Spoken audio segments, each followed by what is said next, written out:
김진의 돌직구쇼에 오신 여러분 반갑습니다. 김진입니다. 전 오늘도 이곳 광화문 청계광장에 나와 있습니다. 방금 보셨듯이 나무에서 아주 기분 좋은 푸릇푸릇한 새 잎들이 돋아나고 있는 참 기분 좋은 봄날 아침입니다. 이제 선거가 하루 앞으로 다가왔습니다. 대한민국의 중요한 기로에 놓일 이번 선거, 여러분들 꼭 소중한 투표 행사하시기 바라겠습니다. 여러 가지 선거 이슈 중에 이른바 조국 백서를 편찬하는 사람 중에 한 명이었던 김남국 후보가 여성의 신체 사진을 두고 부적절한 멘트를 했다는 방송에 출연해서 논란이 불거지고 있습니다. 민주당과 해당 후보는 그 방송에 참여했던 게 무슨 죄가 되냐라고 해명은 하고 있지만 논란은 수그러들지 않을 전망입니다. 잠시 후에 상세하게 이야기 나눠보겠습니다. 저는 비가 오나 눈이 오나 매일 아침 이곳에서 여러분을 기다리겠습니다. 김진의 돌직구쇼 지금 라이브로 시작합니다. 잠깐만요.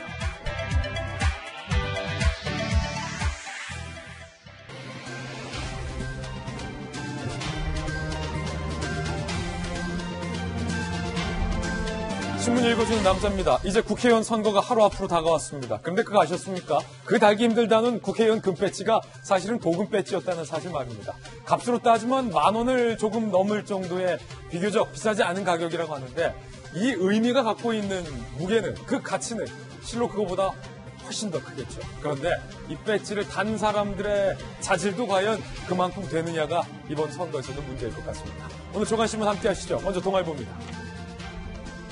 자, 저거 도금이에요. 도금이에요. 진짜 금 아닙니다. 민주당은 아직 2% 부족하다라고 하루 만에 겸손한 모습에 발언을 했고요. 통합당은 그보다 더 밑으로 들어갔습니다. 백석도 위태롭다. 양당이 모두 읍소 전략을 취하고 있습니다. 하루 전까지만 하더라도 민주당 안팎에서 180석 얘기가 나왔는데 아직 2% 부족하다라고 말을 바꿨고, 통합당에서는 이제는 100석도 안 된다, 개헌 저지선도 안 된다라고 또 말을 바꿨습니다. 양당이 모두 전략을 같이 취하고 있어요. 이해찬 대표는 수도권 121석 중 70곳에서 경합하고 있다라고 얘기했고, 통합당의 박형준 교수는 개헌 저지선도 무너질 위기다라고 이야기를 했습니다.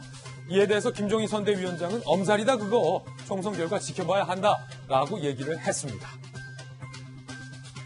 2%가 부족하다는 여당과 100석도 어렵다는 야당. 과연 여러분은 어느 쪽에 표를 주시겠습니까? 이들도 아니라면 또 다른 곳에 표를 주시겠습니까? 여러분의 선택 내일 달렸겠죠. 다음 신문입니다. 이번에 한겨레 신문입니다. 그런데 중요한 건 이 여야의 엄살이 그냥 엄살은 아니라는 것. 삼초표 싸움의 초박빙이 40에서 42곳 가까이 된다는 겁니다.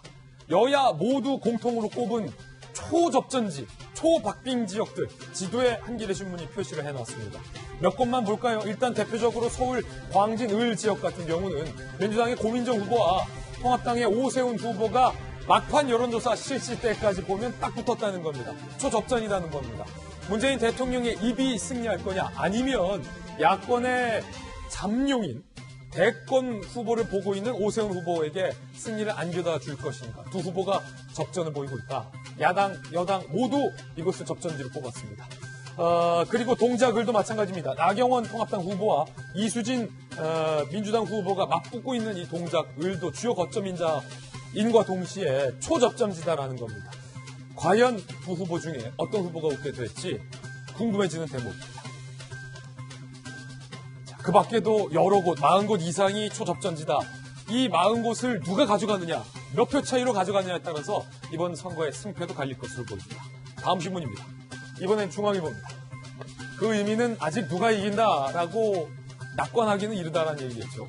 1,100만 명 사전투표했는데 선거일 출구조사 얼마나 맞을까? 중앙일보가 한번 역대 출구조사, 지상파 3사의 출구조사와 실제 투표 결과를 한번 분석해봤습니다. 일단 2008년 때는 출구 결과가 대표적으로 틀린 케이스입니다. 18대인데 그때 당시 지상파 모두, MBC, KBS, SBS 모두 당시 한나라당이 178, 180석을 차지할 것으로, 압승할 것으로 내다봤는데 실제 한나라당은 153석에 그쳤습니다. 대표적으로 18대 지상파 출구조사 결과가 틀렸던 사례고, 19대 결과도 빗나갔어요. 여지없이 빗나갔어요. 그때 당시 KBS, MBC, SBS 모두 새누리당과 민주통합당이 비등비등할 것이다 라고 예측을 했는데 결과는 새누리당이 152석으로 압승을 했다라는 거죠. 과연 과연 21대 총선 출구조사는 지상파가 맞출 수 있을까?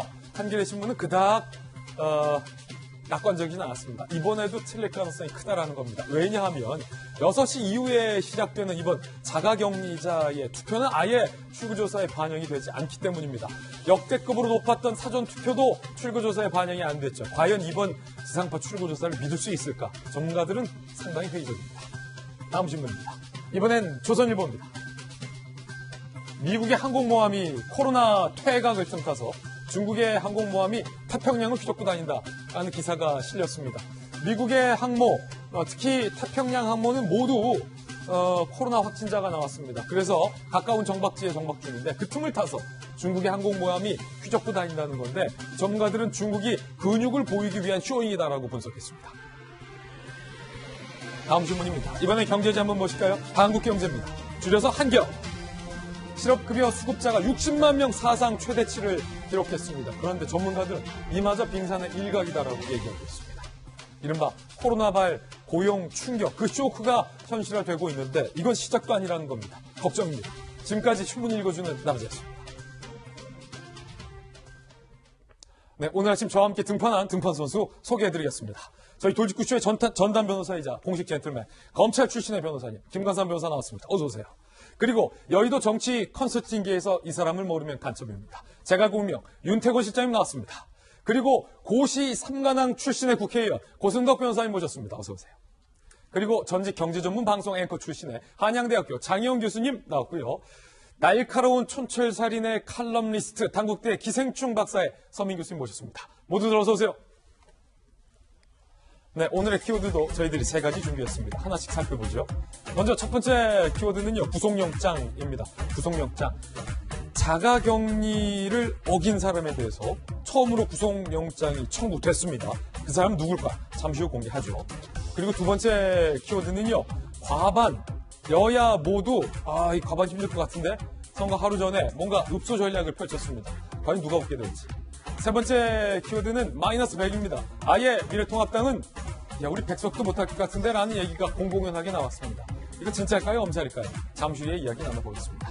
선거를 하루 앞두고 여러 가지 이슈들이 터져 나왔습니다. 특히 여당의 한 후보 같은 경우는 여성의 신체를 조롱하고 비하했다라는 방송에 출연한 것으로 드러나서 논란이 되고 있습니다. 잠시 후에 이야기 나눠보겠습니다. 오늘의 톱뉴스로 문을 엽니다.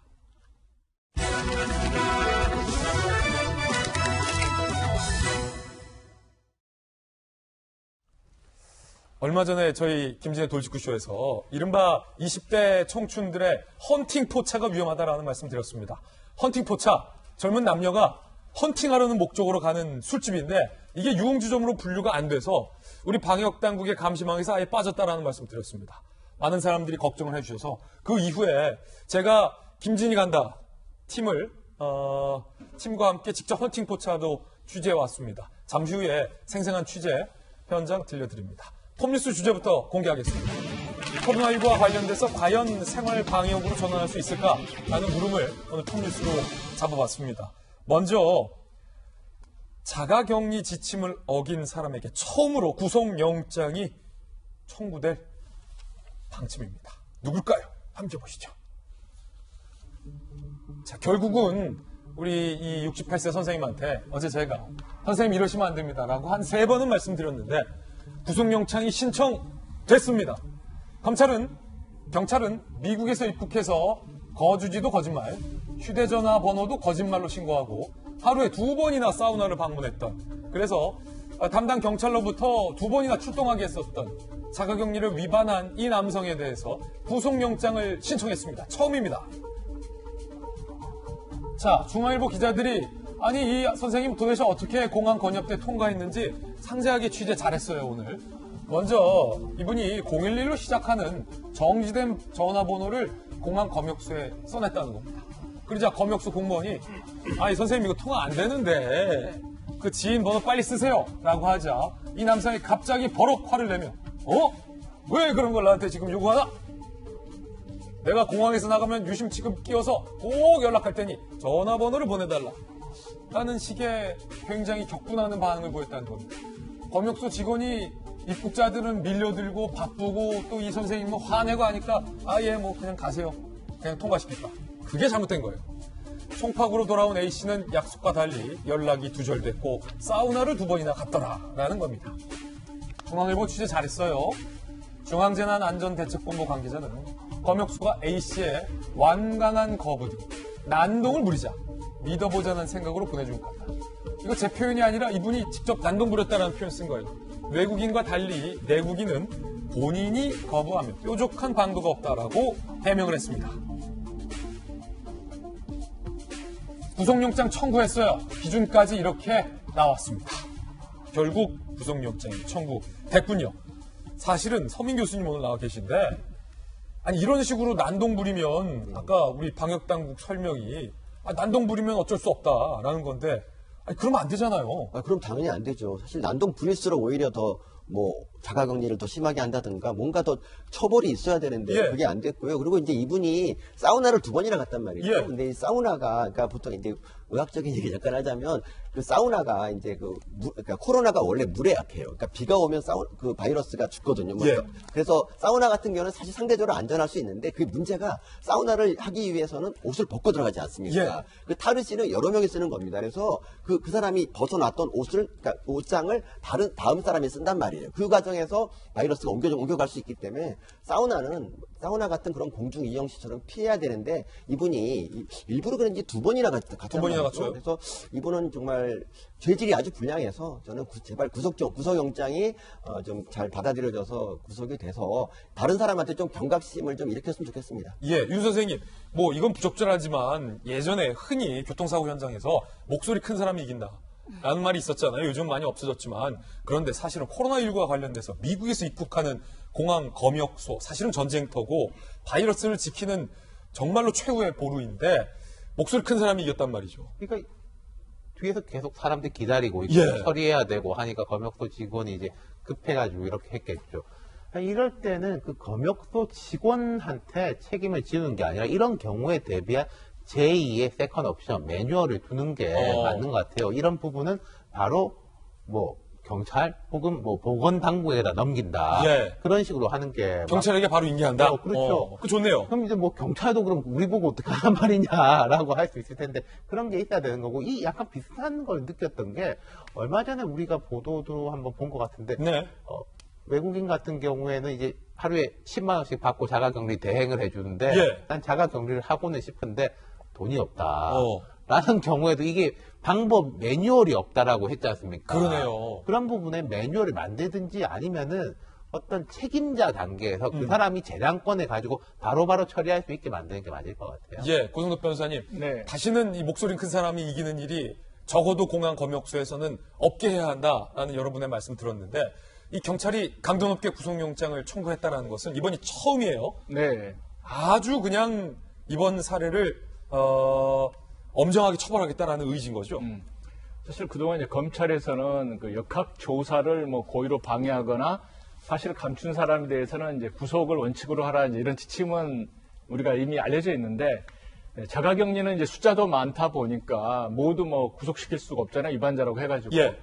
그런데 이제 그럼에도 불구하고 이번에 이제 영장 청구된 이분을 보게 되면 입국할 때부터 속였다는 거죠. 예. 그 다음에 자가격리를 위반하고 많은 사람들이 출입하는 사우나에 그것도 2번 이상 갔다는 거고. 고의성이 다분하다. 네.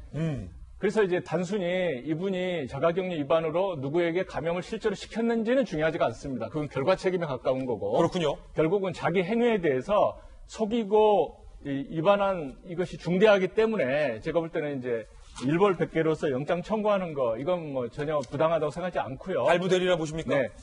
아마 법원에서 고민할 거예요. 왜냐하면 예. 단순히 사우나 2번 간 거 가지고 영장 청구하는 거 이건 대한민국에서 처음 있는 일이긴 한데. 왜냐하면 고승덕 의원님이 판사 출신이시잖아요. 네. 만약에 고판사가 지금 이 영장을 근데 받았다면 저라면 발부를 할 것 같아요. 왜냐하면 발부를 안 하는 경우에 이른바 그 시그널링 메시지라 그래서 국민들에게 전달되는 메시지가 너무나 무거운 겁니다. 판사님들은 그런 것까지 고민하는군요. 네, 이걸 정책적인 메시지도 분명히 고려하실 것이라고 저는 믿습니다. 예, 선배 판사, 고판사는 어쨌든 영장 발부하라 네. 라는 의견인데 또 지금 후배 판사들은 어떻게 할지는 좀 안 하면 두고 봐야. 그건 국민들이 이제 자가격리 지킬 사람이 없어요. 예, 두고 봐야겠죠. 그 소식도 저희가 취재해서 전해드리겠습니다. 얼마 전에 저희 돌직구쇼에서 앞서서 말씀드렸듯이 많은 분들이 20대 청춘들이 어떤 철없는 행동, 코로나 이 방역 국면에서 헌팅 포차라는 곳에 그렇게 몰려든다. 클럽의 문을 닫으니 헌팅 포차로 몰려든다. 라는 말씀 우려스럽게 전해드렸습니다. 그런데 저희가 직접 제가 김진이 간다 팀과 함께 취재를 해본 결과 그 걱정과 그 우려가 현실로 일정 부분 확인이 됐습니다. 상당히 심각했습니다. 지금부터는 김진이 간다 팀에서 취재한 헌팅 포차의 민낯에 대해서 생생하게 들려드리겠습니다. 함께 그 장면, 저희들이 취재한 내용 직접 보시죠. 서울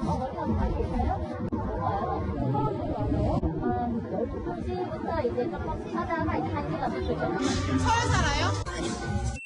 진짜 원래 동네에서 노는데 오늘은 뭔가 사지 나가고 싶어서 왔어요. 근데 코로나 때문에 그런 데 오면 안 되는 거 아니에요?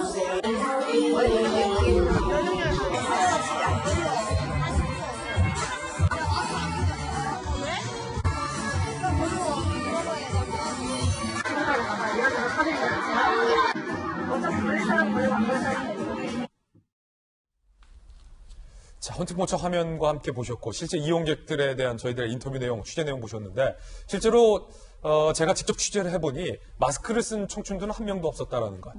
그리고 굉장히 밀접한 상황에서 남녀가 농도 깊게 대화를 했고 술자리 게임들도 이어졌다는 것. 특히 이 젊은 남자 손님들 같은 경우는 여성 손님들이 앉아있는 이 테이블 저 테이블을 옮겨 다니면서 술도 함께 먹고 안주도 함께 먹고 심지어 신체 접촉이 있는 게임까지 했다는 것을 확인할 수 있었습니다. 그런데 이게 방역 당국의 감시망에서 벗어나 있는 사각지대라는 사실이 더 놀라웠습니다. 장희영 교수님 어떻게 보셨습니까?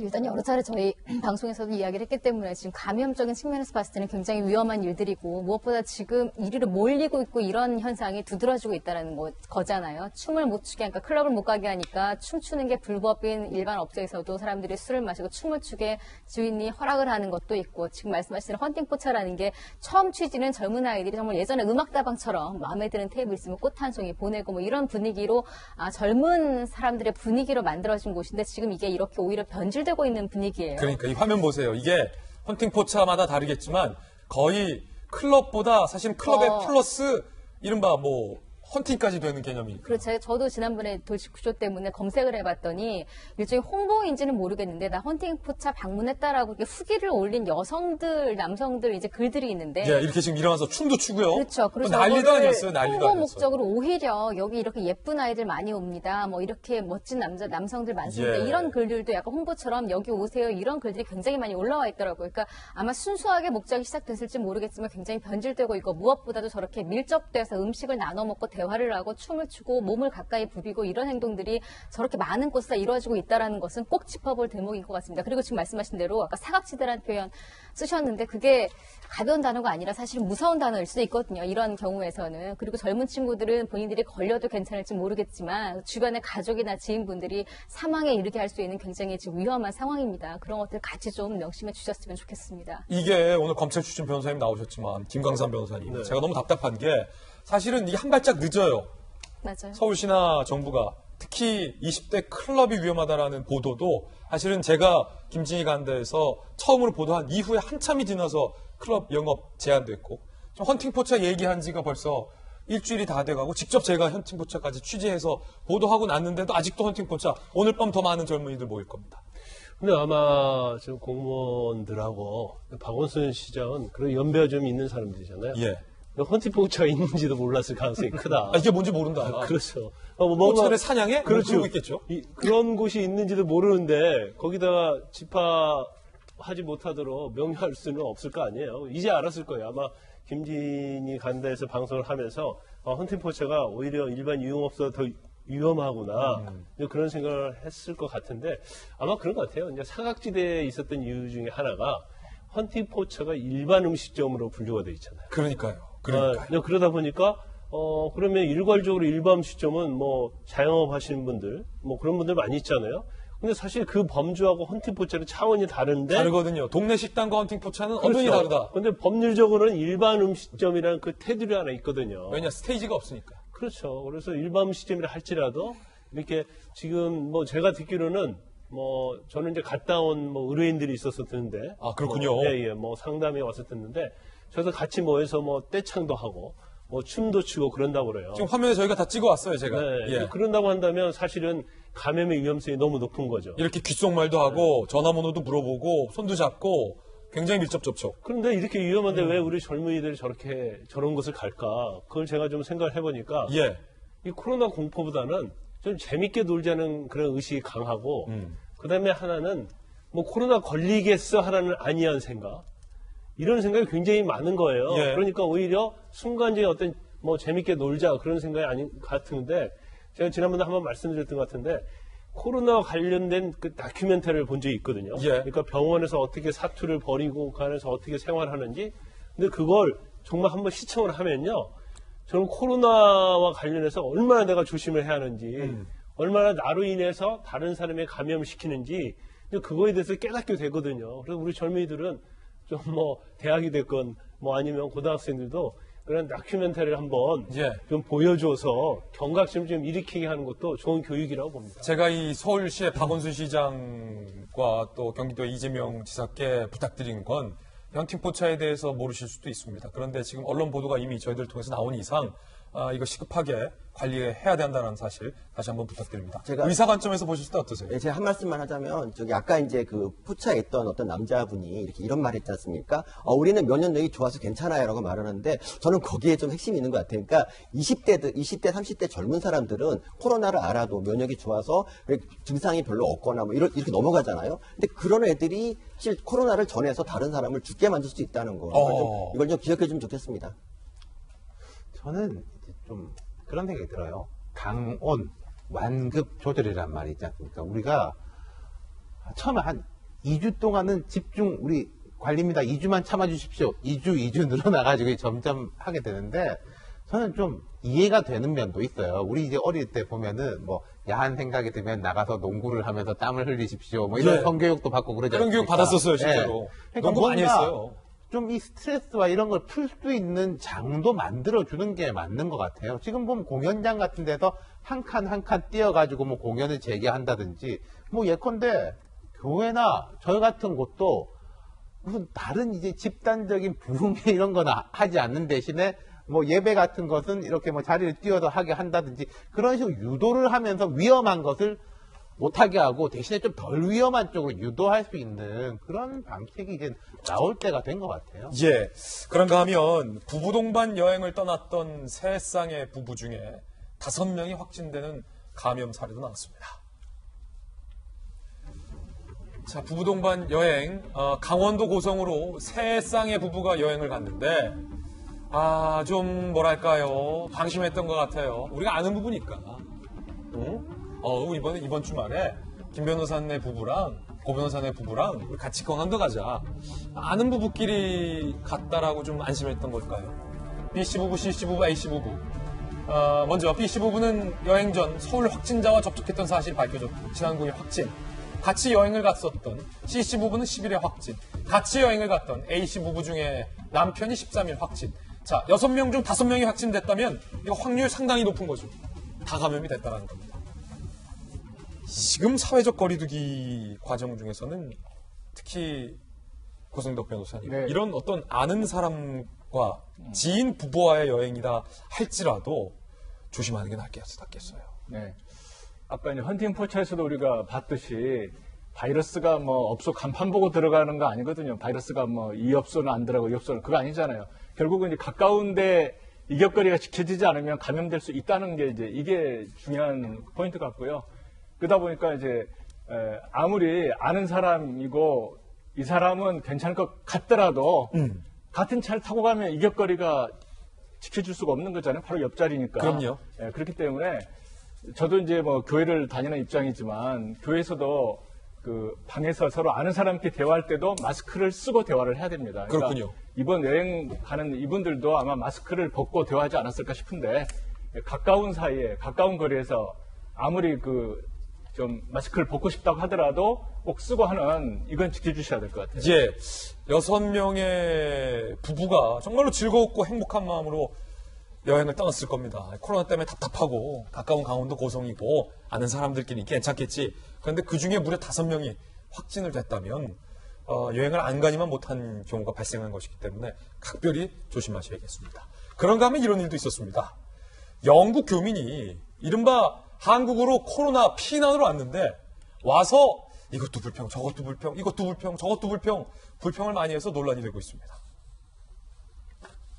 코로나 피난 온 영국 교민 황당 불편 토로. 예컨대 지난 11일 한 온라인 커뮤니티에서 한국 입국 경험담과 같은 글을 올린 겁니다. 영국 교민 A씨가 나와 남편 아이가 유증상자인데 영국에선 아무도 안 해줘서 살고 싶어도 한국 갔다. 이거 피난 왔다는 얘기죠. 한국에는 배달 음식과 넓은 집, 보험 없어도 진료받을 수 있는 의사 오빠가 있다. 우리 오빠가 의사다. 뭐 이런 얘기인 것 같아요. 그런데 입국 직후부터 불만의 글을 올리기 시작합니다. 예를 들어 이런 글입니다.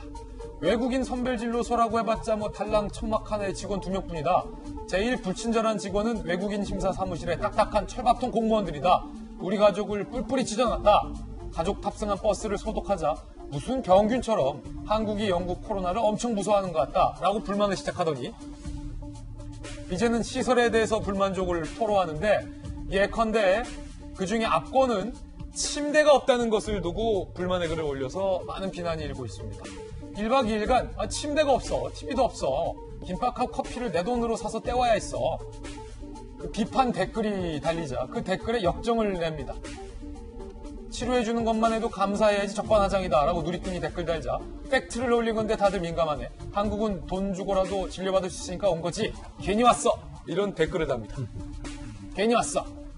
그러자 댓글의 내용이 심각해지자 태세 전환을 합니다. 해명 댓글을 달았는데 다들 친절했는데 외국인 심사 직원 2명이 유난히 까칠하다는 것이다 라며 현재 해당 글은 삭제를 했다고 합니다. 장희영 교수님 이거 참 뭐랄까요? 철없는 행동을 보이셨나요? 기대했던 것과 다르니까 불평은 쏟아났던 것 같아요. 저희 뭐 예전에 심리학자가 이야기했죠. 인지부조화. 이게 사람 모두가 있는 심리 상태이긴 합니다만 지금 이 상황이 어떤 상황이에요. 그리고 본인이 본인 입으로 영국에서 이래저래 힘든 것 때문에 한국에 왔다라고 하면 이런저런 부족한 면이 보이더라도 그 부분에 대해서 그러니까 이게 표출하는 방법에 있어서 감정적으로 뭐가 난 이럴 줄 알고 왔는데 이것밖에 안 되냐라는 이 사고방식 자체가 좀 잘못됐다는 생각이 들어요. 아니, 그러다 보니까 침대가 없다고 이렇게 불평하는 건 좀 뭐 영국서 사셨으니까 침대가 그렇지 기본으로 않나요? 제공된. 그 지금 한국은 저희가 또 온돌인데. 그래서 저희가 지금 무슨 뭐 관광시켜드리러 모신 게 아니잖아요. 지금 예. 이 상황에서 그 격리가 되고 이런 것들이 누구는 뭐 시키겠어요. 저기서 일하시는 분들이 누구는 거기서 그냥 그렇게 일하고 싶어서 일하시겠어요. 다들 지금 이 코로나 사태에 할 수 있는 일들을 최선을 다하고 있는 상황인데 여기에서 뭐 이렇게 불만 섞인 이야기를 했다라는 것 자체는 댓글이 저는 민심을 말해준다는 생각이 듭니다. 예. 특히 이제 한국 교인이 왔어라는 그 비판에 대한 댓글에 쓴 대댓글 서민 교수님 네. 이런 선생님들한테는 그래도 뭐라고 한마디 해주셔야 되지 않습니까? 그렇죠. 그러니까 지금 뭐 그러니까 이분이 우리나라 와서 이제 치료를 받을 수 있는 건 우리가 이제 그 교민도 우리나라 국민이라고 인정하기 때문이 아닙니까? 그래서 그분들 대부분이 고마운 마음으로 이렇게 잘 치료를 받고 있는데 뭐 여기에 대해서 이렇게 그냥 병원에 입원했다고 생각하시면 되는데 그거를 그냥 특권을 누리러 온 것처럼 보니까 이제 저희가 이제 화가 나는 건데 참고로 저분이 계신 곳이 천안입니다. 천안. 예. 제가 사는 데가 천안인데 서민 교수의 그렇죠. 동네구 천안. 저희 아내와 저가 살고 있는 곳인데 사실 천안에 이렇게 자리를 마련해서 이분들 모시는 것도 우리로서는 어떻게 보면 좀 좀 감수하는 거 아닙니까? 천안 주민으로서 조금 속상하시겠어요. 약간 좀 그런 게 있죠. 왜 하필 천안이야? 왜 이런 생각이 들 수 있는데 우리 아무 말 안 하고 지금 다 따뜻하게 받아들이지 않습니까? 예. 여러분도 좀 뭔가를 보여주시면 좋겠습니다. 예, 사실은 자가격리된 분들한테 이 생필품 키트라고 해서 한 10만 원 상당의 키트도 부분적으로 제공이 되거든요. 그 상당히 좋아요. 그 안에는 뭐 컵라면도 들어있고 칫솔 치약도 들어있고 사실 우리 대한민국이 다 세비거든요. 우리 국민들이 낸 돈으로 이렇게 잘 모시고 있는 겁니다. 지금 국면에서 불평은 고이 접어서 주머니에 넣는 걸로 그렇게 하시죠. 약속. 자, 이번엔 저희가 준비한 두 번째 이슈입니다. 선거가 하루 앞으로 다가왔습니다. 각 당에서는 엄살 목소리가 나오기 시작했습니다. 여당에서는 우리 2% 부족하다라는 말, 그리고 야당에서는 우리 100석도 안 될 것 같다요 라는 말이 나왔습니다. 하나씩 좀 들어보겠습니다. 먼저 이해찬 대표와 이낙연 후보자의 목소리부터 들어보시죠. 수도권 121개 중에서 나머지 70군데 정도는 아직도 박빙 지역으로 남아있기 때문에 우리가 얼마를 얻느냐에 따라서 선거 결과는 많이 달라지리라고 봅니다. 세계 많은 나라들은 대한민국이 모범적으로 하고 있다, 교과서다 이러는데 어찌하여 야당은 그것을 독주라고 보는지 모르겠습니다. 자, 180석 얘기까지 나왔었는데 어찌 보면 하루 만에 윤태호 실장님 뭔가 뉘앙스가 좀 바뀌었어요. 그 전날까지만 하더라도 180석 뭐 개헌 가능하다 뭐 그런 얘기도 나왔었는데 이해찬 대표가 아니다. 121개 중에 70개 대다수가 지금 박빙이니까 어떻게 될지 모른다. 그러니까 뭐 생각이 이제 왔다 갔다 한 거죠. 180석 왔다 갔다 하는 거야. 앞에 원래 이해찬 대표 말이 있었어요. 부산도 넘어왔고 대전은 석권하고 충청도 좋고 뭐 호남은 말할 것도 없고 수도권도 분위기 아주 좋고 그럼 그 숫자는 180이라고 말을 안 해서 그렇지 부산 넘어왔고 뭐 어디 석권하고 해보면은 다 합치면 200석이에요. 나와보면 한 180 이렇게 되거든요. 예. 근데 결국은 표를 해야지 표가 되는 거 아니겠습니까? 그렇죠. 그럼 이제 우리 지지층이 이완될까봐 상대 지지층은 결집할까봐 그걸 이제 두려워하는 거죠. 반대로 이제 야당도 마찬가지고요. 예. 180석 얘기를 꺼낸 장본인은 노무현 재단의 유시민 이사장입니다. 유시민 이사장의 180석 발언이 이른바 후폭풍 논란이 되자 본인의 유튜브 방송, 인터넷 방송에서 이렇게 이야기를 했습니다. 우선 제가 민주당이 비례 포함해서 180석을 얻을 거다라고 말한 적 전혀 없고요. 제가 표현한 것은 범진보 180석. 이제 범진보는 예, 민주당, 더불어시민당, 열린민주당, 정의당, 민생당까지 다 포함한 겁니다. 범보수가 200석 이상을 가졌던 선거도 있었는데 범진보는 그러면 안 되냐. 그런 희망을 가지면 안 되냐. 우선 유시민 이사장이 해명을 한 건데 이른바 본인의 180석 논란에 대해서 이낙연, 민주당의 이낙연 후보까지도 그 밖에 있는 분이 왜 저러냐. 양정철 원장 같은 경우는 저분이 저희가 있는 것 같다라는 비판적인 반응이 나오자 유시민 이사장이 유튜브가 아니라 CBS 라디오군요. 라디오 인터뷰에 나와서 아니다. 민생당하고 정의당까지 다 포함한 거다. 근데 원래 발언은 민생당하고 정의당 포함한 듯한 걸로 안 들렸는데 김관선 변호사님. 지금 뭐 사실 민생당 정의당 자체를 물론 우리가 범여권이라고 말을 많이 하고 있죠. 예, 정의당은 뭐 민주당에 대해서 그렇게 생각 안 하잖아요. 네, 그렇죠. 그런데 이제 민주당이 지난번에 공직선거법 관련해서도 이제 4+1해서 대부분이 다 여당의 편을 들어줬기 때문에 전체적으로 보면 범여권이라고 말할 수도 있고 또 아닐 수도 있다고 봐요. 그런데 선거 자체가 이제 그런 것 같아요. 여당의 입장 또 범진보 입장에서 보면 최근에 통합당 후보들의 막말 이런 것들이 사실은 수도권에서 박빙으로 결정이 날 텐데 사실 그 몇 표 자체가 굉장히 중요한 거 아니었습니까? 그래서 속으로는 좀 쾌재를 부를 가능성이 크다.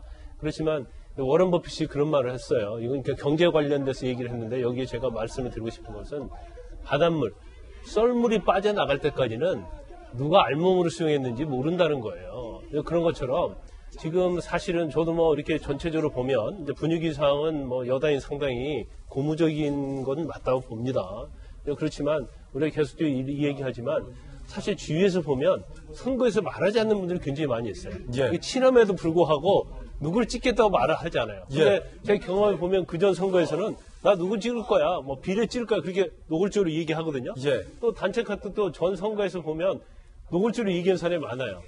그런데 제가 볼 때는 저분은 진보성에 100% 맞다고 생각하는데도 불구하고 누굴 찍겠다는 말을 안 듣는단 말이에요. 왜 말 안 할까? 그것은 나와 다른 의견이 좀 있을 가능성이 크고 경우에 따라서는 만약에 내가 얘기했을 때 다른 사람도 공격받을 가능성 그리고 자기 어떤 정체성이 완전히 드러나는 걸 원치 않는 거거든요. 그래서 저는 이번 선거는 결국 중도층이 좌우하는데 차이 민심이 클 거다. 그렇죠. 근데 그 전에 비해서요.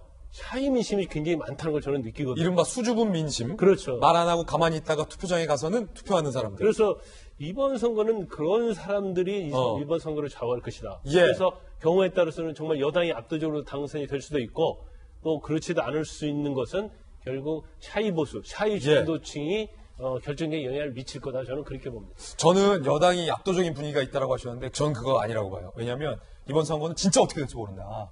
여당이라고 해서 이번 선거 이긴다라는 분위기도 여당 안에서 있을지 몰라도 절대 선거는 예상대로 되지 않거든요. 선거 결과는 아직 한치 앞을 알 수 없다. 그리고 사실은 아까 막말 논란은 비단 통합당뿐만 아니라 특히 민주당과 관련된 백원호 청와대 민정비서관은 통합당을 쓰레기라고 했던 막말 논란도 있기 때문에 막말 논란은 여야 모두에게 지금 리스크다라는 말씀 드리면서 서민 교수님, 네. 유시민 이사장의 발언 어떻게 들으셨어요? 예, 그러니까 원래 그 한 표를 호소할 때 이제 두 가지 방법이 있습니다. 첫 번째는 이제 나 100석도 못 얻을 것 같아. 어떻게 좀 도와줘. 이런 방법이 하나 있고요. 두 번째는 우리 180석을 해야 된다. 여러분 도와주세요라고 목표를 제시하고 모두 이제 거기를 향해서 가자. 이런 게 있는데 유시민 이사장의 말은 전형적인 후자입니다. 그러니까 제가 이건 안 해봐도 상의 안 한 개인적인 의견인데요. 예. 180석을 만약에 이제 민주당이 얻잖아요. 그러면 이제 그 공수처를 통해서 윤석열 총장도 제거할 수 있고, 그리고 이제 정권을 향한 수사들도 다 안 할 수 있다. 그렇기 때문에 유시민 이사장이 그런 것까지 다 계산하고 180석을 향해서 우리 모두 가자 이런 게 아닌가 싶습니다. 예, 개인 의견이시죠? 완전 개인 의견이에요. 약간 구체적으로 보면요, 유시민 이사장의 말에 대해서 이제 민주당이 왜 신경질적인 반응을 보이느냐. 상당히 결집하는 것도 있지만은 유시민 이사장이 보는 시각하고 민주당이 보는 시각 약간 틀린 게 있는 거예요. 유시민 이사장은 직전 당적이 정의당이었어요. 원래 민주당 출신이지만은. 그리고 어디입니까? 12번당. 네. 열린 민주당에 대해서도 뭐 결국 같은 식구인데 뭐 이렇게 되면은 나중에 뭐 합치고 그런 거 아니냐라는 시각을 보였었어요. 예. 그래서 이제 180 이야기를 하면서 범진보 200이라는 희망을 가지면 안 되냐라는 거는 그러면 여기도 주고 저기도 주고 같이 어쨌든 같은 거다인데 민주당 시각에서 볼 때는 거기에 나가는 거는 우리한테 올게 가는 거거든요. 분산되는 거다. 그렇죠. 그러니까 일단 우리 쪽으로 최대한 뭉치고 봐야 되는 거지. 저기 유시민 이사장처럼 우리는 여유를 부릴 수 없다. 그런 시각차이인 거죠. 그렇죠. 그런 뉘앙스까지 지금 잘 짚어주셨고, 이번엔 통합당 얘기인데 상당히 흥미롭습니다.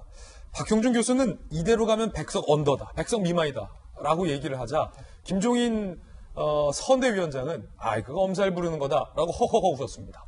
둘 다 들어보시죠. 저희가 너무나 심각한 위기의식을 느껴서 사실 이대로 가면 개헌선도 위태롭다 하는 게 저희의 솔직한 말씀입니다. 개헌전이 전혀 없다고 엄살 떠느라고 그러겠지. 다 부질없는 얘기예요. 결과를 보고서 얘기할 거지 뭐. 김종인 선대위원장은 상당히 여유로운 발언을 했습니다. 그런데 이게 통합당의 실제 민심이 어떨지는 모르겠으나 굉장히 위기의식을 느낀 것만큼은 사실 중에 하나일 것 같아요. 김종인 위원장이 그 나이에도 불구하고 발로 뛰는 모습이 저희 돌직구쇼에 포착됐습니다. 네, 지금 나경원 후보의 유세를 마치고 김종인 위원장이 지금 차로 허겁지겁 달리는 모습이 포착이 됐어요. 사실 지난 선거 때는 민주당의 김종인 선대위원장이었죠, 그때. 비대위원장이자. 뛰는 모습은 안 보였었거든요. 근데 지난번 선거 때와 달리 이번 선거 때는 뭔가 하여튼 다급하다. 통합당으로서는 다급하다.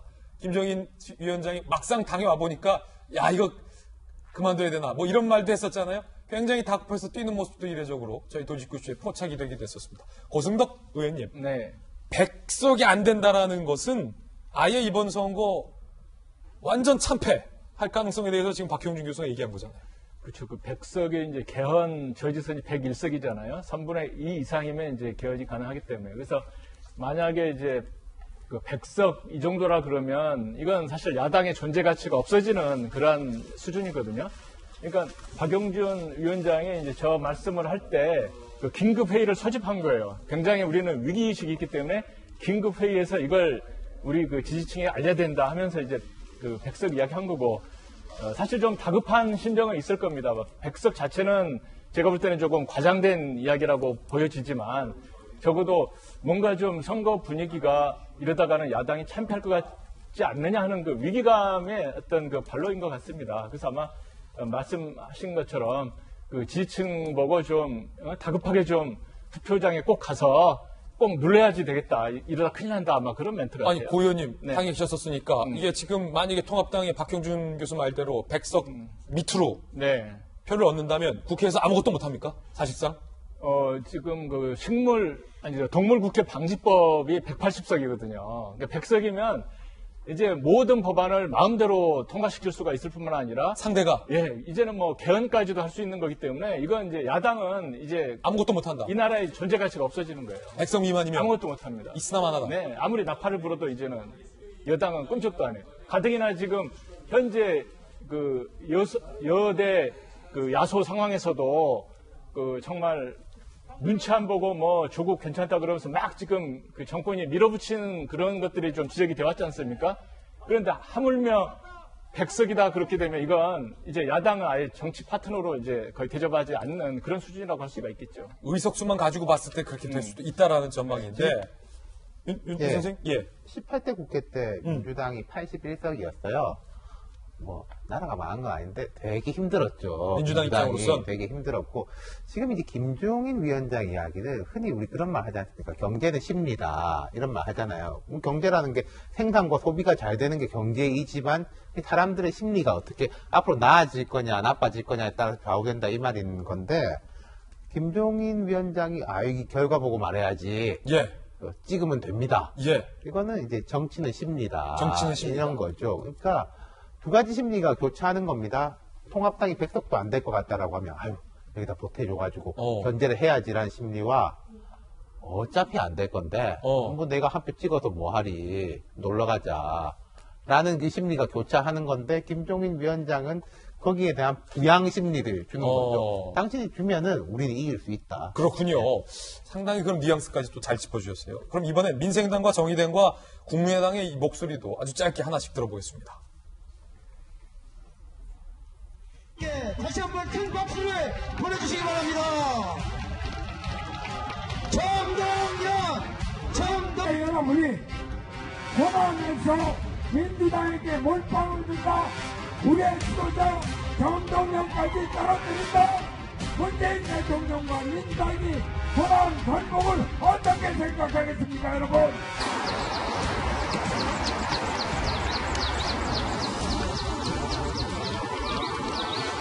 노회찬 대표님을 만나고 왔습니다. 정의당을 지키기 위한 처절한 몸부림의 시간을 함께 나눴습니다. 정의당 교섭단체 만들어 주십시오.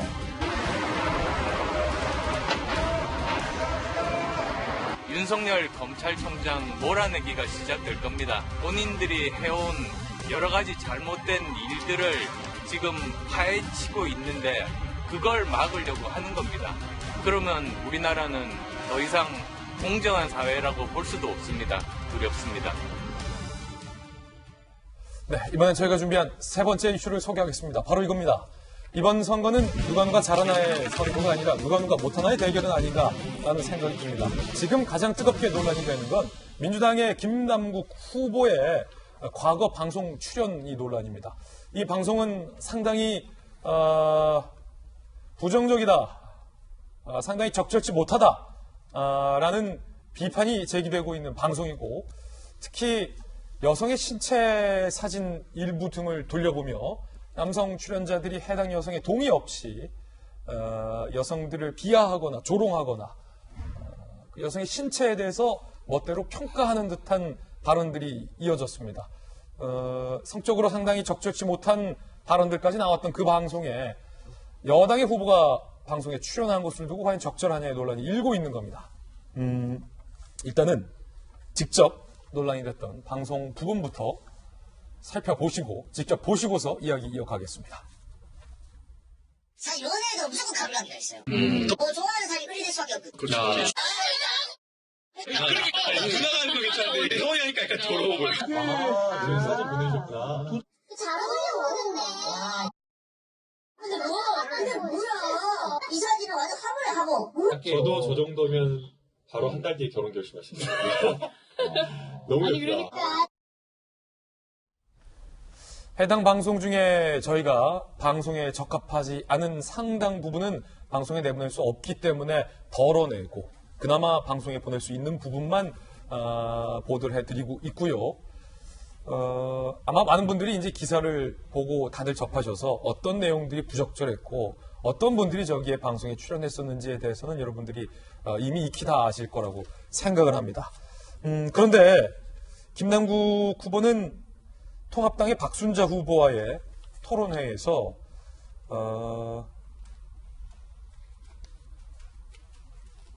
이 N번방 사건과 관련해서 상당히 정의로운 발언을 했어서 본인의 발언과 해당 방송이 배치가 된다는 논란이 일고 있습니다. 상대 후보들은 김남국 후보를 비판하고 나섰습니다. 들어보시죠.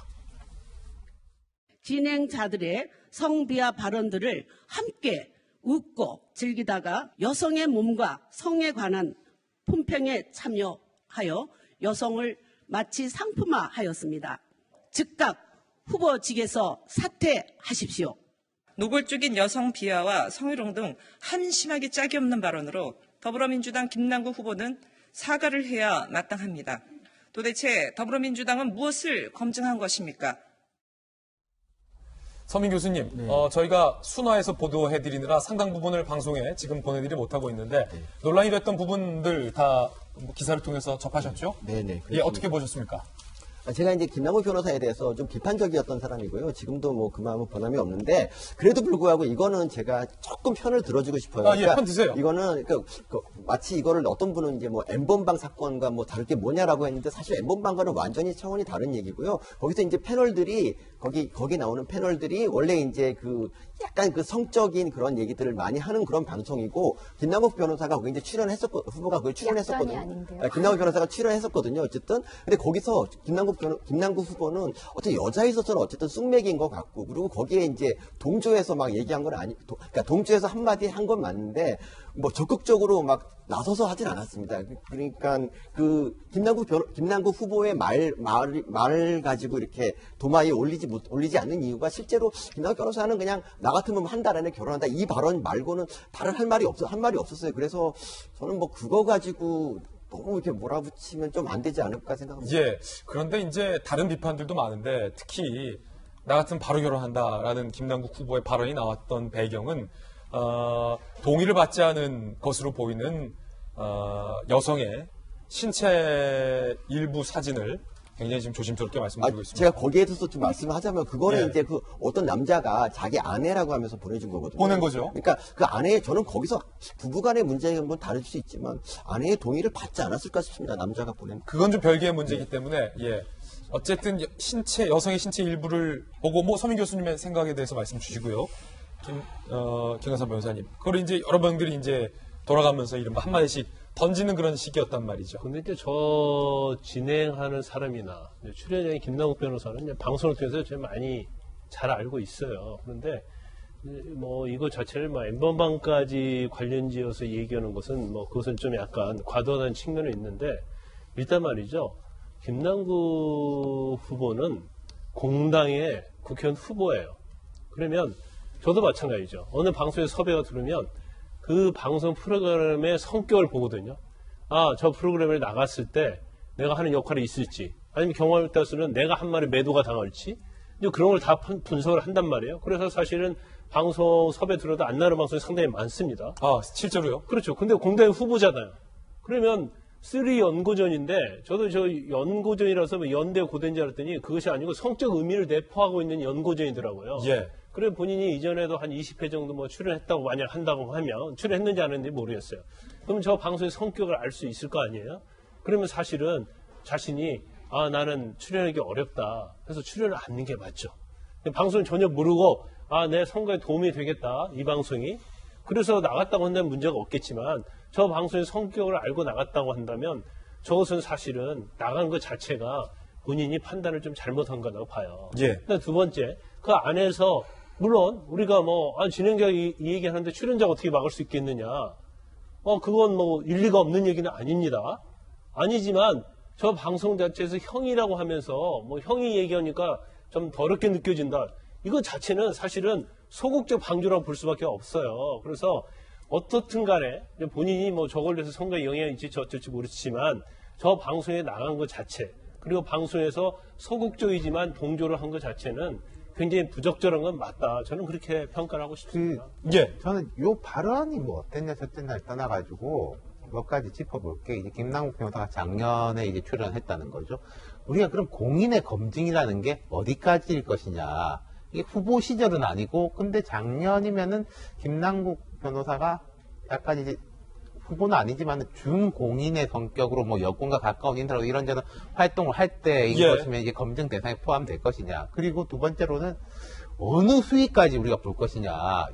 이제 성인이 성적인 이야기 하는 것 자체가 이제 잘못된 것은 아닐 건데, 그러니까 아까 말씀하신 이제 여성의 뭐 어떤 상품화라든지 이런 부분하고 겹쳐지는 거. 그 다음 세 번째로는요, 지금 보면은 이제 어제 그제는 여권에서의 이제 부적절한 이야기들이 쭉 나오는데, 이거는 뭐 국민들의 의식 속에 약간 균형감의 문제가 있는 거예요.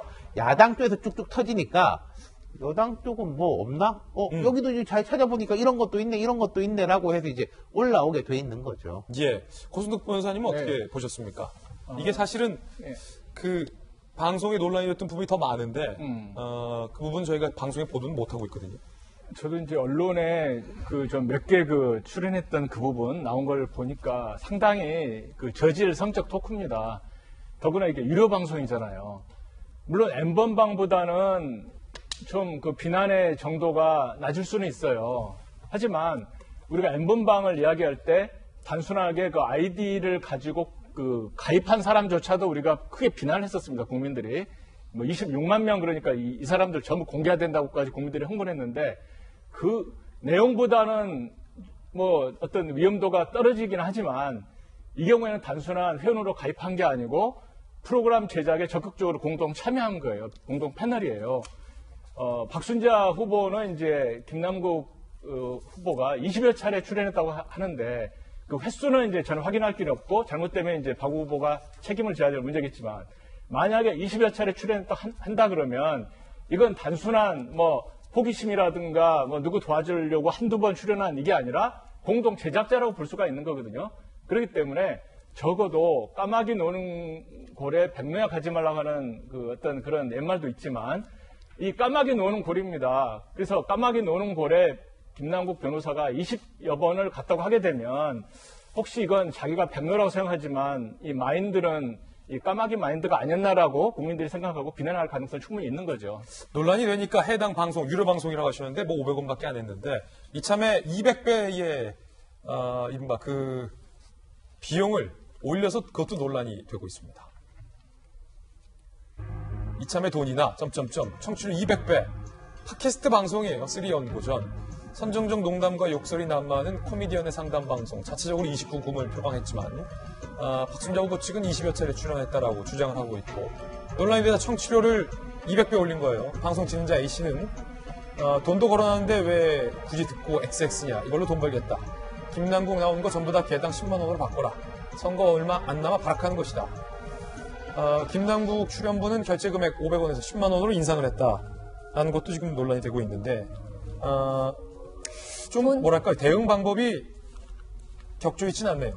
아마 H형 이동형 씨일 거예요. 그 진행하는 그 두 명이 변호사하고 시사평론가 이제 두 분이고, 저는 솔직히 그 뭐 돈이 없어서가 아니라 차마 들을 수가 없는 게, 이게 19금이라고 우리가 성인이라는 기준으로 말을 하지만 본인들이 29금이라고 강조를 하고 있으니 이거야말로 수익 높은 걸 우리가 이미 표방하고 한 방송이다라고 문제가 없다라는 부분인데, 저는 아까 김남국 변호사의 지금 이 방송에 출연한 것을 N번방과 비교할 수 없다는 이야기를 하셨는데, 당연히 비교할 수 없죠. N번방 같은 사건이 또 있으면 지금 이렇게 논란이 아니라 아예 제명이 됐겠죠. 근데 오히려 저는 고순득 변호사님 말씀 쪽에 조금 더 무게가 가는 것 같아요. 이거는 팟캐스트 방송이고 본인이 이런 방송인 걸 알았다면, 처음에 예를 들어 처음 한 번에 그쳤으면 모르고 갔는데 좀 수익은 없더라 이렇게 해명을 하는 게 설득력이 있겠지만, 알고도 계속 출연했다라는 거, 본인이 출연 못하겠어요 하면 되는 문제잖아요. 그래서 그 부분인 것 같고, 그래서 저는 김남국 변호사가 앞서 김진 앵커가 전 여기 편집 너무 많이 돼가지고 아무것도 이게 드러나지가 않았어요. 여성들의 신체 부위를 특정해가지고 남성들이 막 거기다 이야기를 하고, 이게 좀 그 뉴스에 나온 것만으로도 여성 입장에서는 기사를 끝까지 읽을 수 없을 정도의 좀 많은 심한 모욕감과 수치심을 느낄 만한 일들이 있었거든요. 이제 그거를 희닥거리고 있다라는 것 자체를 상상하는 것도 좀 싫은 상황인데, 이 부분에 대해서 차라리 저는 김남국 후보가 공식적으로 그냥 사과를 차라리 하고, 하지만 나는 결정적으로 그런 단어를 뱉은 적은 없다, 이렇게 차라리 해명을 했으면 어땠을까. 그냥 내가 한 말 아니니까 상관없다라는 부분을 조금 해명에는 조금 어색했다. 다만 지금 출연료 올리거나 이제 그런 식으로 김남국 후보가 말을 했다는 것은 선거를 정말 코앞에 두고 있기 때문에 일단은 좀 덮고 가자. 돈 벌자보다는 저는 오히려 이렇게까지 10만 원까지 올리면 누가 그거 한마디 들어보려고 10만 원씩 결제를 하겠어요. 선거 끝나면서 내려갈 수 있는 500원은 내려갈 수도 있는데. 그래서 저는 이게 돈 벌어보자라는 거는 진행자가 그냥 여러 중의적인 의미 의미로 한 것이고 비아냥거리면서 한 말이라는 생각이 개인적으로 들고 그냥 정말 내일 선거예요. 내일 선거. 그러니까 일단은 좀 덕자선 이런 전략으로 보였습니다. 김남국 후보의 해명과 민주당의 입장도 한번 취재해서 소개해드리겠습니다. 김남국 후보는 일단 사과는 안 했습니다. 문제 삼는 발언들은 직접 안 했고 수위가 높아져서 자진하차했다. 박순자 후보는 N번방 국민들 분노를 이용해 억지로 엮어서 선거 판세를 뒤집어보는 의도다라고 해명을 했다라는 부분 저희가 분명하게 전달해드립니다. 민주당의 입장도 한번 보시죠. 민주당 입장은 지금 뭐 제작은 안 됐군요. 일단은 민주당의 입장에서 뭔가 조치를 취할 상황은 아니다라고 얘기를 했고요. 이에 대해서 진중호 교수는 개싸움에 조국 백서에 이젠 X드립까지 여긴 3번방이냐 도대체 그런 방송이 뭐하러 나가냐 민주당 지도부에서 이 문제 어떻게 처리하는지 지켜보자라고 비판을 했고요. 윤호중 사무총장은 그런 건 진행자의 문제다. 이근영 전략기획위원장은 본인이 제일 아니까 해명이든 설명이든 있을 것이다 라고 해명을 했다는 것 말씀드리겠습니다. 혹시 서민 교수님 한 번 더 의견 충분히 못하셨다면 기회 드리겠습니다. 예, 어쨌든 김남국 후보 저기 하루 남았는데 사과 빨리 하시고 그냥 정리하십시오. 예, 차명진 후보와 관련돼서도 부적절한 발언을 해서 결국은 제명 조치가 이루어졌습니다. 왜 그러냐면 원래 토론회에서 했던 부적절한 발언 때문에 제명을 하기로 했는데 당에서 제명을 안 하고 탈당을 권유하는 방식. 그래서 논란이 됐는데 차명진 후보가 본인의 선거 현수막과 관련해서 또 부적절한 발언을 재차하자 이번에는 뒤늦게 또 제명을 하기로 한 겁니다. 통합당은 차명진 제명 조치, 늦은 제명 조치죠. 선관위는 후보 등록 무효와 사전투표 득표도 무효하기로 했습니다. 일단 법원에 효력정지 가처분 신청하고 당에도 재심 청구하겠다라고 차명진 후보는 반발을 하고 있는데 이게 유 선생님 당이요 제명을 하기로 했으면 제명을 하든가 아니면 제명을 안 할 거면 제명을 하지 말든가 제명을 하는 것도 아니고 제명을 하지 않는 것도 아니고 애매한 조치를 취했어요. 그러니까 처음에 탈당 권유를 했잖아요. 사실 탈당 권유가 평상시 같으면 되게 강한 조치예요. 열흘 이내에 자진 탈당을 하지 않으면 곧바로 자동적으로 제명이 되는 거거든요. 근데 그때 기준으로 봤을 때 총선이 5일 남았단 말입니다. 그럼 총선 끝나고 제명하면 하든지 말든지 뭐 무슨 의미가 있겠습니까? 예. 아무도 관심이 없지. 그럼 그때 제명을 하는 게 맞았었고, 그리고 그 주말에 이제 김종인 위원장하고 황교안 대표가 뭐 오찬을 했잖아요. 조찬. 그 조찬을 하기 전에 황교안 대표가 입장문을 내가지고 뭐 이게 크게 잘못됐다. 그리고 우리 당의 후보로 인정하지 않는다. 그래서 그때 이야기 나왔던 게 무슨 뭐 정신적 제명이냐 그런 말까지 나왔는데 결국 실제 제명까지 이어졌던 거죠. 첫 번째로 그 일이 났을 때 김종인 대표가 즉각 조치를 했지 않습니까? 예. 근데 이제 그 조치를 잘했다고 한 게 이거였어요. 자, 차명진 후보가 그 발언 이제 후보가 아니죠. 전 후보가 발언을 후보죠. 하고 그 발언이 TV에 방송되기 전에 조치를 했단 말입니다.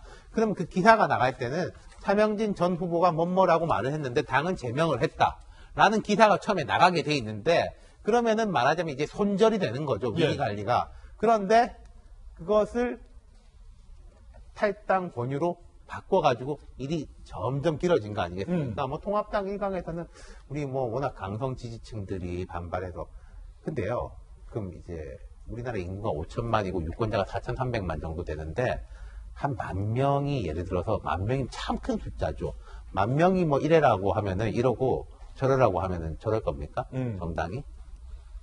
예, 그 말씀을 드리고 싶어요. 저는 참 이해가 안 되는 게 특히 차명진 후보의 논란과 관련해서 당이 주저주저하는 모습이 상식적이지 않다는 생각을 했어요. 차명진 후보의 입장이야 있겠죠. 그런데 국민들이 보기에 차명진 후보의 발언이 부적절했던 것이 사실인데 해당 후보가 본인의 부적절함에 대해서 인정을 하지 않고 있는데 김종인 선대위원장이 즉각 제명을 했는데 당에서 왜 제명을 안 하고 이른바 질질 끌다가 사태를 이렇게 키운 겁니까? 고승덕 의원님.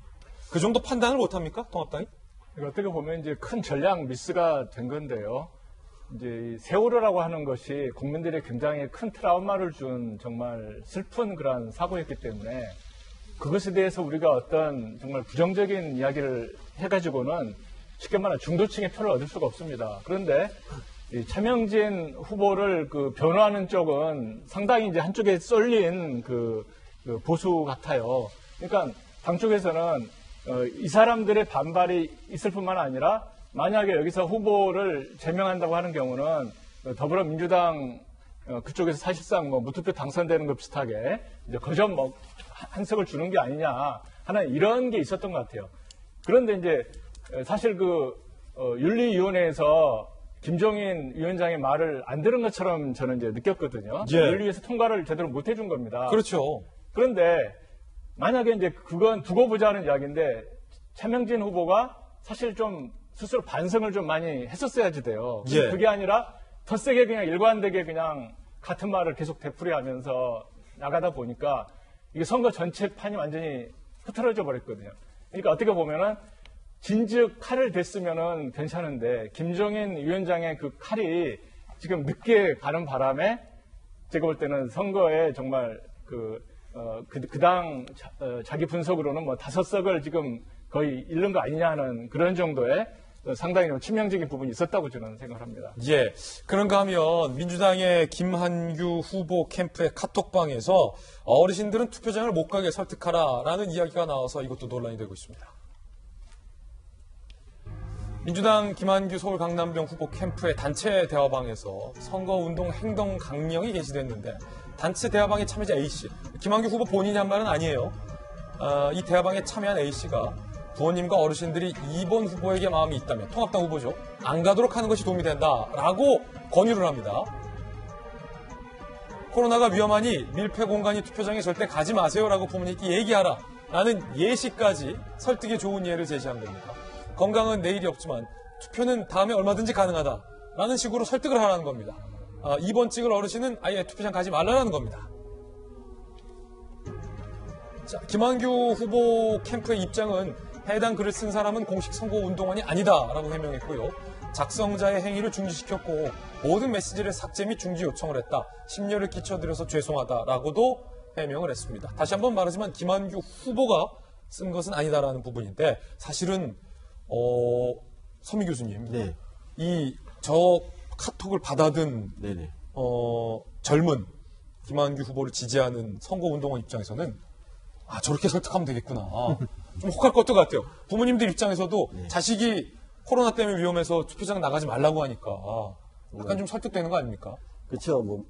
민주당 계열에서는 항상 나이 드신 분들이 보수 쪽만 지지한다고 거기에 이제 불만이 있을 텐데 이제 코로나가 이제 유행하니까 이참에 이런 식으로 설득해서 투표를 못하게 하자는 이제 그런 생각을 할 수도 있는데 근데 이 선거 운동 하시는 그런 분 공식 의식이 아니라고 하지만 제가 보기 선거 운동원이 다 그렇지 않나요? 근데 그 카톡방에서 그런 게 돌았다는 자체가 굉장히 부적절한 일이고요. 그리고 거기에 대해서 이제 바로 다행히 카톡 삭제하고 그냥 사과했으니까 저는 그냥 넘어가겠습니다. 예. 참고로 이거는 말씀드리고 싶습니다. 투표는 다음에 하면 된다 그러는데 사실 이 총선은 4년마다 오거든요. 그리고 나이 드신 분들이 4년 후를 또 어떻게 기다립니까? 그러지 마시고 나이 드신 분들 투표 꼭 하십시오. 예, 투표 꼭 해주시기 바라겠습니다. 그런가 하면 이번에는 김진태 후보 캠프의 선거운동원이 세월호 현수막을 훼손했다라는 사진도 공개가 돼서 논란이 일고 있습니다. 김진태 후보의 선거운동원 캠프 선거운동원 차량에서 이렇게 세월호 현수막들이 다량으로 발견이 됐다. 그러니까 임의로 자의적으로 훼손을 했다라는 부분인 거죠. 장님 교수님. 저렇게 개인이 이렇게 임의로 손대면 안 돼요, 저거? 안 돼요. 안 되고, 일단 김진태 후보는 본인이, 그러니까 지금 사실은 벌어지고 있는 모든 일들이 다 보니까 비슷해요. 저것도 좀 논란이 되니까 김진태 후보가 내가 한 게 아니라, 개인의 일탈이다라고 이야기를 하고 있고, 김남국 후보도 아까 마찬가지지만 내가 발언한 게 아니라 문제의 그 발언은 다른 사람이 한 것이다. 나는 방송만 그냥 같이 앉아 있었다. 그리고 그 이후에 지금 또 뭐 있었죠? 나오는 것마다 전부 다 나는 책임이 없다라는 식의 일단 해명이 많이 나오고 있는데 지금 김한규 후보도 단체방에 있었는데 정식 선거원은 아니다. 이런 걸 지금 해명이라고 내놓고 있는 해명들이 사실은 좀 무책임한 발언 같아요. 정치를 한다라는 것은 사실은 국민들을 책임지고 본인이 대표로 일을 하겠다는 건데 희한하게 지금 문제가 생길 때마다 정치를 하겠다고 하는 분들의 얘기가 책임을 회피하는 모습을 보이고 있다는 게 입장에서는 좀 아이러니하게 다가왔고 이 부분도 본인이 안 했더라도 내가 책임지고 있는 선거 캠프나 운동원들이나 뭐 같이 방송한 누구든지 간에 내가 같이 참여한 곳에 있는 사람들이 한 실수라면 오히려 책임지는 자세를 보이는 게 유권자들에게도 더 플러스가 돼, 더 좋은 점수를 얻지 않을까 저는 이런 생각이 들었습니다. 예, 저런 거 함부로 개인이 막 안 좁혀서 나면 안 됩니다. 예, 됩니다. 불법이죠. 절대 안 됩니다. 예. 자, 이번에 저희가 준비한 다음 순서입니다. 오늘의 핫플도 준비가 되어 있는데 오늘은 과연 어떤 분들이 핫플 3인방에 선정됐을지 바로 만나보시죠. 정봉주 전 의원이죠. 열린민주당을 만든 장본인인데 어제 본인의 개인 인터넷 방송에서 이른바 민주당을 향해서 비난하는 듯한 이야기를 해서 결국 본인이 사과 방송까지 했지만 논란은 수그러들지 않고 있어요. 그리고 강남구의 한 기관에서 이용자들에게 유인물을 배포했는데 선거에서 도장은 1번만 찍어라라고 프린트를 해서 나눠줘서 이게 논란이 되고 있고요. 그 세 번째 핫플은 이번에 10대 남성들을 대상으로 성적으로 착취했다는 방 이름이 또 왜 하필 중앙정보부예요? 중앙정보부가 나와서 논란이 되고 있습니다. 하나씩 전해드리지요. 먼저 정봉주 전 의원이 인터넷 개인 방송에서 민주당을 향해서 비난의 목소리를 낸 듯한 방송을 해서 논란이 되고 있습니다. 지금까지 정봉주 전 의원과 열린민주당 의원들은 민주당을 향해서 형제의 당이요. 그리고 심지어는 우리가 효자다라는 발언까지 했습니다. 만약에 이게 민주당을 한 발언이 맞다면 효자가 부모님을 향해서 욕을 한 겁니다. 들어보시죠. 여러분들이 보기에 지금 정봉주 한없이 을로 보이죠? 여러분들이 언제부터 갑이었습니까? 여러분들이 언제부터 갑이었다고 그렇게 갑질해야 됩니까? 당신들이 이번 선거 기간 중에 저에 대해서 모략하고 음해하고 저를 지정자백 쓰레기로 취급하고 이씨, 윤씨, 양씨 너네 난 누군지 아직 잘 몰라. 정봉주야. 영원히 내가 을로 있을 줄 알아? 적당히들 좀 하라고. 적당히들. 난 여기서 악착같이 살아남을 거니까 갑과 을이 언제 바뀐지 한번 보자고. 이씨, 윤씨, 양씨 민주당 이해찬 대표, 윤호중 사무총장, 민주연구원장의 양정철 원장으로 보이는 발언들을 정봉주 전 의원이 한 겁니다. 너희 나 누군지 아직 모르냐? 내가 영원히 을로 있을 줄 아냐? 너희가 나를 쓰레기로 취급했다.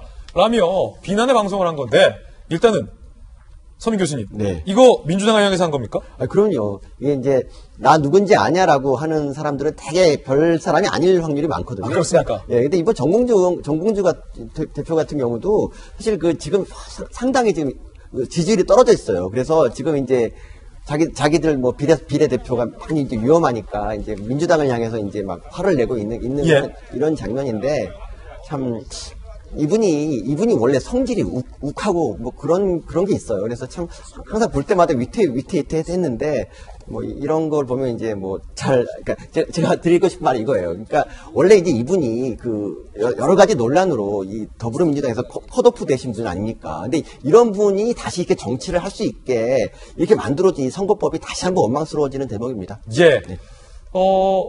왜 효자가 아버지를 향해서 효자라고 했던 분이 부모님을 향해서 부모님 격이잖아요. 민주당이라는 정당이 합쳐질 거라면서요. 왜 이렇게 욕을 해야 되죠? 지금 민주당이 강력하게 이제 열린민주당을 견제하고 있고 예. 실제로 이제 열린민주당은 서민 교수님 말씀하신 것처럼 좀 빠지는 추세고 더불어시민당으로 이렇게 좀 흡수되는 추세예요. 거기에서 이제 불안감 같은 것이 있었던 건데 아무리 예를 들어서 윤 시장님 아무리 아버지가 나한테 재산을 좀 덜 물려주고 우리 큰형한테 물려준다고 해도 작은 아들이 아버지랑 욕은 안 하잖아요. 그러니까 저런 리스크 때문에 열린민주당의 지지율이 떨어지고 있는데 더 가속화될 가능성이 있는 거죠. 그러니까 열린민주당에 대해서 민주당이 보는 시각은 지금 당장에 우리 더불어시민당의 이제 그 득표 전략의 차질이 있는 것뿐만 아니라 21대 국회에서 좀 괜찮은 파트너가 될 수 있겠느냐. 오히려 좀 사사건건 뭔가 너무 강성된 이야기를 하면서 우리의 운신의 폭을 좁힐 거 아니냐. 예컨대 열린민주당이 뭐 잘못을 한다면은 결국은 범위 여건으로 사람들이 생각하게 마련이니까요. 예. 그러니까 저 정봉주 최고위원이죠. 정봉주 최고위원의 리스크하고 지금 열린민주당이 너무 좀 강성으로 가는 것들. 뭐 뒤에 조금 나오나 모르겠는데 윤석열 검찰총장이 향한 맹공. 지금 민주당도 뭐 속마음은 어떨지 모르겠습니다만은 윤석열의 윤자도 이야기 안 하고 조국의 조자 나오면은 왜 조국 이야기를 왜 여기서 왜 하냐. 그러지 않습니까? 민주당은 상당히 조심조심하는 분위기. 그렇죠. 민주당 입장에서는 그러면 쟤는 우리 아들 아니다. 라는 심정이겠네요.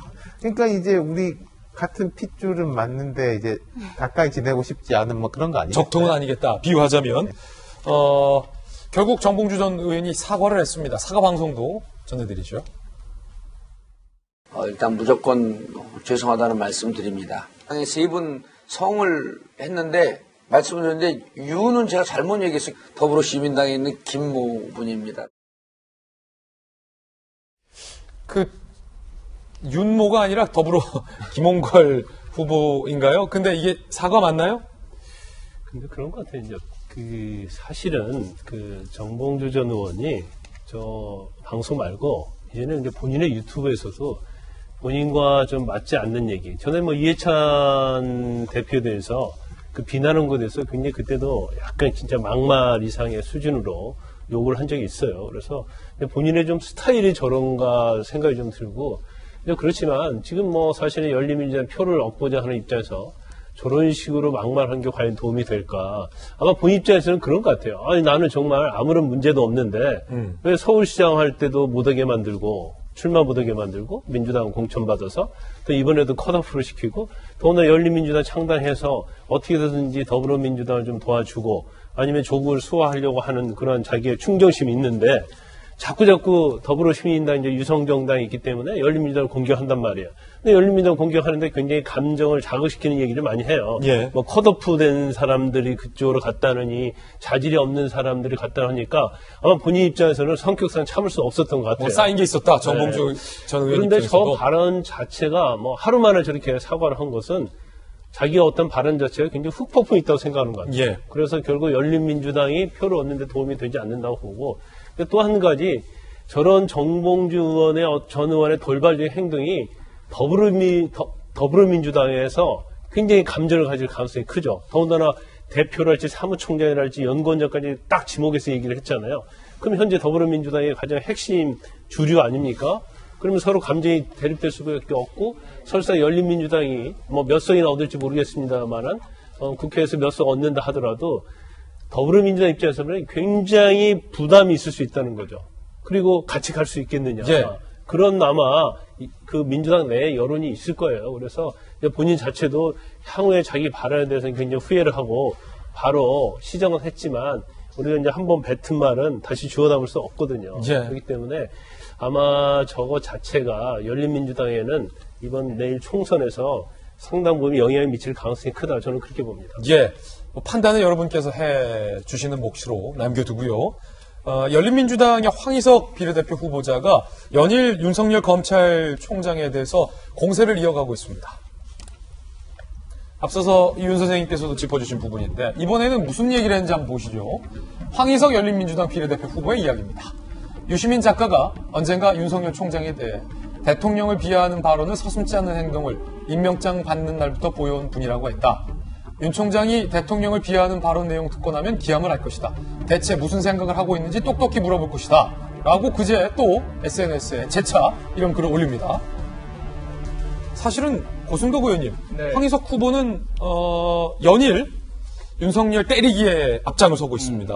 이 전에는 윤 총장이 문재인 대통령이 나 덕분에 당선이 됐다라고 얘기를 했다라는 근거 없는 발언을 올린 바가 있었고, 그리고 우리가 수사를 통해서 문재인 대통령도 어디로 보낼 수 있다라는 말을 했다더라라고 또 근거가 없는 발언을 주장을 이어가기도 했었고, 최강욱 특히 전 공직기관 비서관과 황희석 후보는 둘이서 윤 총장에 대해서 곧 사표를 던질 뿐이다라는 식의 메시지, 일관된 메시지를 연일 나타내고 있는데 그 이유가 뭡니까?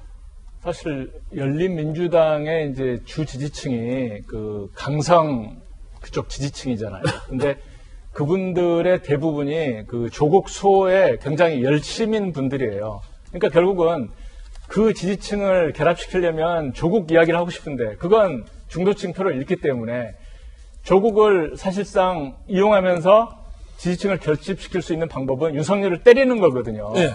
그렇기 때문에 계속해서 이제 윤석열 총장에 대해서 흠집내기를 계속 가면서 지지층을 결집시키려고 하고 있는 것인데, 제가 볼 때는 이제 조금 과한 부분도 있습니다. 뭐냐면 그 황희석 그 후보가 며칠 전에도 이제 엊그제인가요?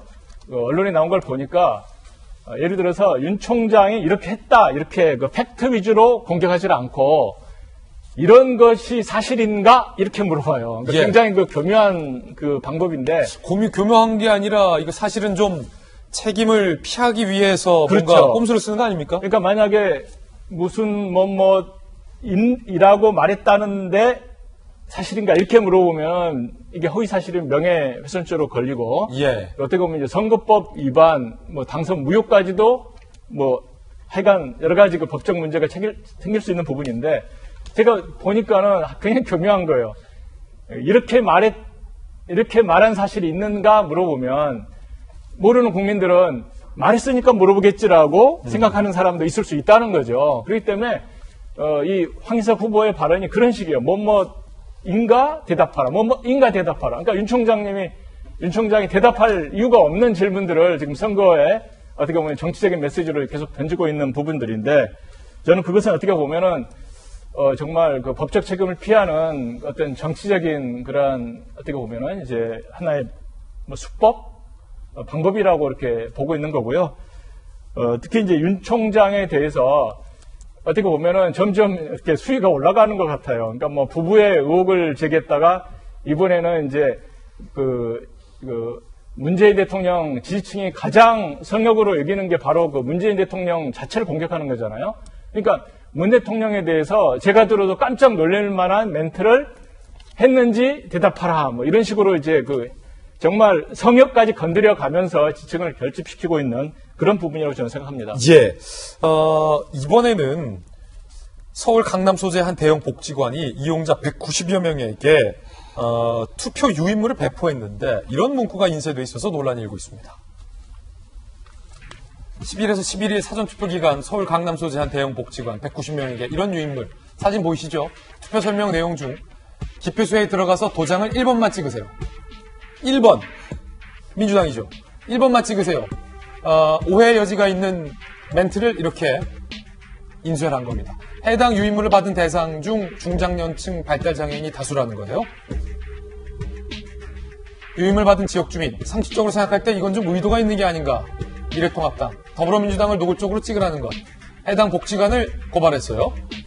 고발할 예정이에요. 강남구청장은 해명을 했는데 이 해명이 저는 개인적으로 이해가 안 됩니다. 장애인이 한글을 모를까봐 한 번만이 아니라 1번만으로 표기했다. 안내문구 정정해서 새로 배포하겠다라고 얘기했는데 이미 배포한 이후에 새로 배포하면 무슨 의미가 있나 싶은데 이 해명에 대해서 특히 장혜영 교수님 어떻게 들으십니까? 납득이 되십니까? 납득이 안 되죠. 장애인이 한글을 모를까봐 그거는 이 이용물을 받으신 분들도 폄하하는 건 아닙니까? 그 어르신들의 이해를 돕기 위해서라고 본인들이 이야기를 했으면 이해를 돕기 위해서 더 신경을 썼었어야죠. 이해를 돕기 위해 만들어진 거면 혹시나 이렇게 썼을 때 오해할 수도 있겠다까지 생각을 해서 그리고 더 기본적으로는 제가 따지기 전에 기수서술은 우리가 초등학교 때 배웁니다. 그리고 지금은 특히나 총선을 앞두고 있어서 저희 같은 사람들 어디 가서 사진 찍을 때 그냥 평소에 VV 하던 것도 참 이거 지금 하면 안 되는 거 아니야? 이렇게 경각심을 가지고 민감할 때인데 실제로 그러면 안 돼요. 오히려 투표를 이렇게 독려하는 이 관계자분이 이걸 보냈다. 그것도 어르신들을 대상으로 보냈다라는 거잖아요. 어르신들 그냥 보고 물론 오해해서 1번 찍어야 되겠다 이렇게 생각하시면 많지 않으시겠지만 그렇더라도 저게 내가 실수로 했다라는 거는 조금 설명이 부족한 것 같고